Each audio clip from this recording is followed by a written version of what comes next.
ওম গণ গণপতেই নমঃ। কেমন আছো বন্ধুরা? অনেক দিন বাদে কিন্তু আজকে একটা ডেইলি ব্লগ তোমাদের সঙ্গে শেয়ার করব। বলতে পারো এটা একটা রিকোয়েস্টেড ভিডিও। আমার যেসব পুরনো দর্শক বন্ধুরা রয়েছে তার মধ্যে আমার কিছু পরিচিত মানুষও রয়েছে। তাদের কাছেই আবদার যেন আজকের এই স্পেশাল দিনের ভিডিওটা আমি করি। আজ হচ্ছে মেয়ের পরীক্ষা। রীতিমতন সকালবেলায় বাড়ির কাজকর্ম সেরে বেরিয়ে পড়েছি মেয়েকে স্কুল থেকে আনতে। যাওয়ার পথে এই রাস্তাটা দুই দিকে সবুজে ঘেরা, ভীষণ ভালো লাগে দেখতে। মেয়েকে স্কুল থেকে নিয়ে বেরিয়ে পড়েছি, বাড়ি ফিরছি। আজ যেহেতু ওর নাচের অ্যানুয়াল ফাংশন রয়েছে, দু হাতে মেহেন্দি পরতে হবে, তাই এক হাতে পড়েছে, এক হাতে পরা হয়নি। আর দেখো সাজুগুজু করে বেরিয়ে পড়েছি। আর যেই দিনকেই আমাদের স্যারের অনুষ্ঠান থাকে সেই দিনকেই কিন্তু বৃষ্টি হয়।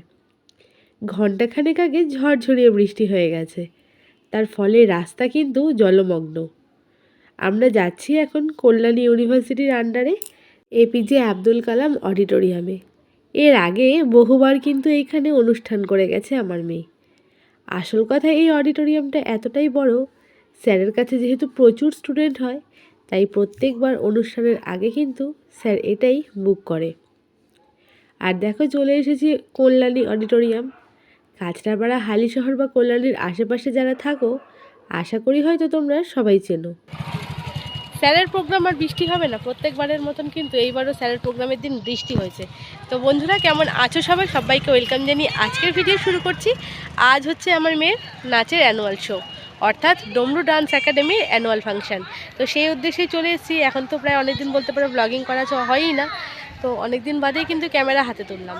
তো চলো বন্ধুরা ভেতরে যাই। আর এখানে ডাকছে, দাঁড়া, ওকে ভেতরে আগে পৌঁছে দিই, তারপর তোমাদেরকে আবার দেখাচ্ছি। চলে আসলাম ভেতর দিকে। আর এর আগেও তোমাদেরকে আমি দেখিয়েছি, তাও আজকে একবার দেখিয়ে দিলাম। হলটা কিন্তু বিশাল বড়। যেহেতু এখনও অনুষ্ঠান শুরু হয়নি আর প্রত্যেকটা মানুষও বলতে পারো আসেনি, তাই কিন্তু সিটগুলো ফাঁকা রয়েছে। অনুষ্ঠান যখন শুরু হয় প্রত্যেকটা সিট কিন্তু হাউসফুল থাকে। মেয়েকে বাড়ি থেকে চুলটা বেঁধেই আনতে বলেছিল, তাই সুন্দর করে একটা খোপা বেঁধে দিয়েছি। আর ওদের মেকআপ, ড্রেস আপ সমস্ত কিছু কিন্তু ভেতরে হবে, তাই স্কিনি আর কালো লেগিংস বাড়ি থেকেই পরিয়ে এনেছি। এখন ভেতরে যেখানে মেকআপ, ড্রেস আপ করা হবে সেইখানে মেয়েকে ঢুকিয়ে দেবো। তো বন্ধুরা মেয়েকে ভেতরে ঢুকিয়ে দিয়েছি, দিয়ে আমরা সবাই চলে এসেছি বাইরে। দেখতেই পাচ্ছ সব ওই যে ওখানে বান্ধবীরা দাঁড়িয়ে রয়েছে, সব একে একে ফটো তোলা হলো। আর এখনও যেহেতু প্রোগ্রাম শুরু হয়নি, আমরা বাইরেই ঘোরাঘুরি করছি। ভেতরে অবশ্য যদিও ঠান্ডা, আর তবুও বাইরে আসলাম। দিনের আলোতে ফটো যেহেতু ভালো ওঠে, আর এখন যেহেতু তোমাদের সঙ্গে ব্লগ শেয়ার করা হয় না, তো সেই জন্য অনেকদিন বাদে ভাবলাম একটু ভিডিও করি আজকে। তো চলো ভেতরে যাব, সঙ্গে থাকো, দেখতে থাকো, আশা করি তোমাদের ভালো লাগবে। এই হয়েছে আপাতত আকাশের অবস্থা, সাংঘাতিক অবস্থা। যে কোনো মোমেন্টে যখন তখন ঝপঝপিয়ে নেমে পড়বে। বাচ্চাগুলো ছবি তুলতে পারলাম না রে। তো আমাদের সবার সেলফি তোলা কমপ্লিট, আর এখন আমরা চলে যাচ্ছি ভেতরে। প্রোগ্রাম প্রায় শুরু হওয়ার মুহূর্তে। আর আকাশ তো তোমাদেরকে দেখিয়ে দিলাম কি বিভৎস কালো করেছে। তো চলো যাই ভেতরে। জানিয়ে আমরা শুরু করব আমাদের আজকের নৃত্যানুষ্ঠান। প্রত্যেক বছরের মতো এবছরও কিন্তু ডমরু ডান্স একাডেমির এক মহাযজ্ঞ। হ্যাঁ, পঞ্চমী থেকে দশমী আমাদের দুর্গোৎসবে আমরা যেমন অপেক্ষায় থাকি, আমরা কি সাজবো, কি জামা কাপড় পরবো, কি খাবো, কোথায় ঘুরবো, কখন বেরোবো, ঠিক আমাদের প্রিয় কাকু সুমিত স্যার যেভাবে তার ছত্রছায়ায় আপনার সন্তানদের বড় করে তুলছেন, তার পাশাপাশি ডমরু ডান্স একাডেমির অ্যাসিস্ট্যান্ট টিচার্সরাও কিন্তু সমানভাবে স্যারকে সহযোগিতা করে তুলেছেন, এবং এভাবেই কিন্তু এগিয়ে চলেছে ডমরু ডান্স একাডেমি। আর আমরা প্রদীপ প্রজ্বলনের মধ্যে দিয়ে তৃতীয় সন্ধ্যার শুভ সূচনা করব। আমাদের আজকের তৃতীয় সন্ধ্যার শুভ সূচনা ঘটবে প্রদীপ প্রজ্বলনের মধ্যে দিয়ে। সুমিত স্যার এবং ডমরু ডান্স একাডেমির অ্যাসিস্ট্যান্ট টিচাররা প্রদীপ প্রজ্বলন করবে।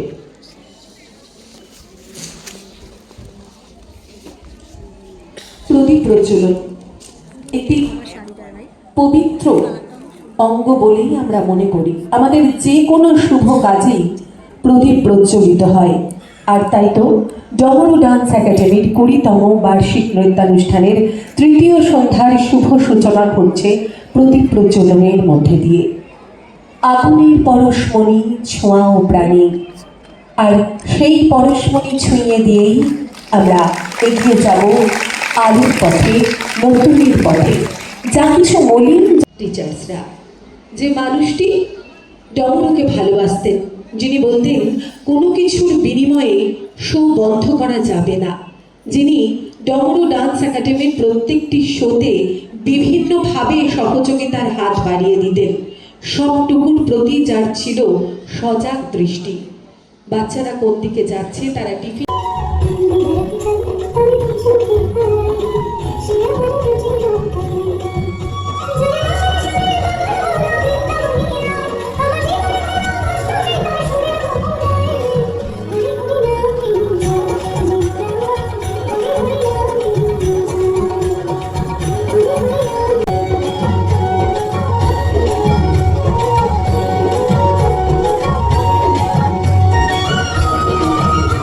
এতক্ষণ যে সুন্দর নৃত্য পরিবেশনা দেখলে, এনারা হচ্ছেন আমার স্যারের গ্রুপের ডান্স টিচাররা।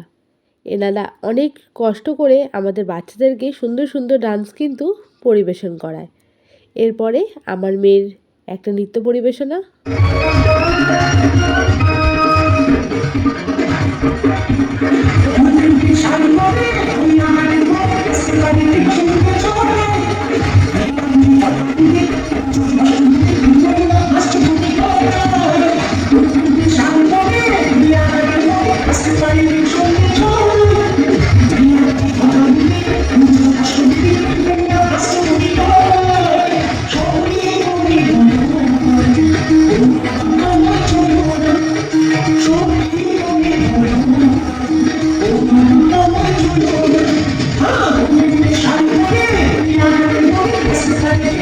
যিনি মঞ্চকে সাজিয়ে তুলেছেন তিনি আমাদের সবার প্রিয় প্রবীরদা, এবং এত সুন্দর শব্দ আপনাদের কাছে যিনি পৌঁছে দিচ্ছেন তিনি আমাদের সবার প্রিয় মন্ডল সাউন্ড। আর এবার মঞ্চে কাঁচরাপাড়া শাখার 4:30-এর ছাত্রীরা। এই তো দৌড়বের সামনে। আমিও খুঁজে পেয়ে গেছি আমার মেয়েকে। কই? এই যে আমার মেয়ে এইদিকে আছে। ওই যে মেয়ে ওই যে। আমার মেয়ে সামনেই আছে।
তো বন্ধুরা, আমার মেয়ের নৃত্য পরিবেশনা কেমন লাগলো অবশ্যই কিন্তু তোমরা কমেন্টের নিচে জানাতে ভুলবে না। সমান পারদর্শী নয়, তবে যেহেতু অ্যানুয়াল শো এটা সবাইকে করানো উচিত, তাই জন্য সবাই স্টেজে উঠছে। কিন্তু আজকে অসাধারণ ওদের পারফরমেন্স, আমি তো সব দৌড়ে দৌড়ে দেখছি, দারুণ ডান্স করছে আমার মনে হচ্ছে। আমি ক্ষমা চেয়ে নেবো সব প্যারেন্টসদের কাছে, আমি আজকে কোনো পারফরমেন্স করছি না প্রতি বছরের মতো। কারণ হয়তো আমাকে বাইরে থেকে এরকম দেখছেন, কিন্তু আমি ভেতর থেকে একদমই ঠিক নেই, এটা সত্যি কথা। বাবাকে হারিয়েছে এখনো 15 দিনও হয়নি বলতে গেলে, মানে কাজকর্ম হয়ে উঠেছে, এখন হয়নি। সুতরাং আমার মনের পরিস্থিতি সেটা নেই যে এখনো আমি সেই জায়গায় এসে একটা পারফরমেন্স করি। আমার মাও আসছে না, যেখানে প্রতিদিন বসে থাকেন সামনের চেয়ারে। মা আসতে পারছে না, মার কোনো শরীর খুব একটা ভালো না, মাকে এখন আমি ঠিক সেই জায়গায় আনতে পারিনি, আমরা দুই ভাই মিলে। তো চেষ্টা চলছে ঠিক করে মাকে আবার স্বাভাবিকভাবে ফিরিয়ে ঠিক করে নেওয়ার। তো কিন্তু 31 তারিখ যারা আমন্ত্রণ পত্র সংগ্রহ করেছেন বা টিকিট কেটেছেন যারা, তারা নিরাশ হবেন না, কারণ এটা মার ইচ্ছা। বাবা তো ওখানে বসে থাকেন প্রতিবার, এবার উনি ওখানে রয়েছেন। আমি খুব ডিপেন্ডেন্ট ছিলাম বাবার উপরে, এটা সত্যি কথা। একটা জগৎ ছিল আমার বাবা, মানে আরও একটা নাচ ছিল যেটা ভিডিওর মধ্যে আর দেওয়া হয়নি। সেই নাচটাও কমপ্লিট হয়ে যাওয়ার পরে বাচ্চাগুলোকে আমাদের কাছে দিয়ে দিয়েছে। আর ওদের স্ন্যাক্সের জন্য এরকম একটা বক্স করেছিল, তার মধ্যে ছিল বাচ্চাদেরই প্রিয় কিছু খাবার। তো যেহেতু প্রায় অনেকটা সময় ভেতরে ছিল, মেয়ের কিন্তু প্রচণ্ড খিদে পেয়ে গেছে, তাই বেরিয়েই আগে স্যার কী দিয়েছে সেই দিকেই আগে খাওয়া শুরু। তো এখন চলছে আমার জায়ের মেয়ের নাচ, তো সেটাই কিন্তু আমরা বসে বসে দেখছি। আর এটা দেখা হয়ে গেলেই কিন্তু আমরা বেরিয়ে পড়ব, কারণ মেয়ের পরের দিন রয়েছে আরও একটা এক্সাম। তো আমাদের প্রোগ্রাম শেষ হয়ে গেছে, কিন্তু এখনও ফাংশান চলছে। আর আমি বাড়ি থেকে টিফিন এনেছিলাম, মেয়েকে এখন কিছুটা খাইয়ে দেবো, খাইয়ে নিয়ে চলে যাব বাড়ি। তো খেয়ে দিয়ে নিই, তারপর চলো। তো আজকের মতন অনুষ্ঠান এখানেই শেষ করছি। কালকে মেয়ের রয়েছে হিন্দি পরীক্ষা, তো এখন জানি না বাড়ি গিয়ে কতটুকু কি পড়াতে পারবো, কি পড়বে কি না তাও জানি না। তবুও বাড়ি গিয়ে চেষ্টা তো করতে হবে, কারণ রাত পোহালে পরীক্ষা। দেখো পেছনে দরজা ধাক্কা দিচ্ছে, কিন্তু এই দরজাটা লক করা রয়েছে, দেখো ধাক্কা দিয়েই যাচ্ছে। তো চলো বন্ধুরা, তোমাদের কেমন লাগলো আজকে স্যারের অনুষ্ঠানটা অবশ্যই কিন্তু জানিও। এবছর আমি পুরো অনুষ্ঠানটা তোমাদের সঙ্গে শেয়ার করতে পারলাম না, কারণ হ্যাঁ টাটা টাটা, এবছর পুরো অনুষ্ঠানটা তোমাদের সঙ্গে শেয়ার করতে পারলাম না, কারণ আমি তো শেষ পর্যন্ত থাকছি না। পুরো থাকলে হয়তো স্যারের বক্তব্য, স্যারের সব কিছু তোমাদের সঙ্গে শেয়ার করতে। তো চলো খেয়ে দিক মেয়ে, তারপর বেরিয়ে পড়ো। দাঁড়া এখানে। তো বেরিয়ে পড়েছি বাড়ি যাওয়ার জন্য। ওর বাবাকে ফোন করেছি, ওর বাবা বললো আসছে, তো তাই জন্য ভাবলাম কিছুটা হাঁটতেই থাকি। আর আমরা থাকতে থাকতেই প্রোগ্রাম শেষ হয়ে গেছে, পুরো হল ফাঁকা। ওখানে ফাঁকা হলের ভেতর বসেই বা কী করবো, তো তার জন্য হেঁটেই রওনা দিয়ে দিলাম। এগোতে এগোতে আশা করি চলে আসবে। বাবু দাঁড়া এদিকে। আর এই যে ওকে স্কিনই চেঞ্জ করিয়ে গেঞ্জি পরিয়ে দিয়েছি। এখানে অন্ধকার, যাই হোক মুখে কিছু দেখা যাচ্ছে না। তো চলো বন্ধুরা, বাড়ি যাওয়া যাক।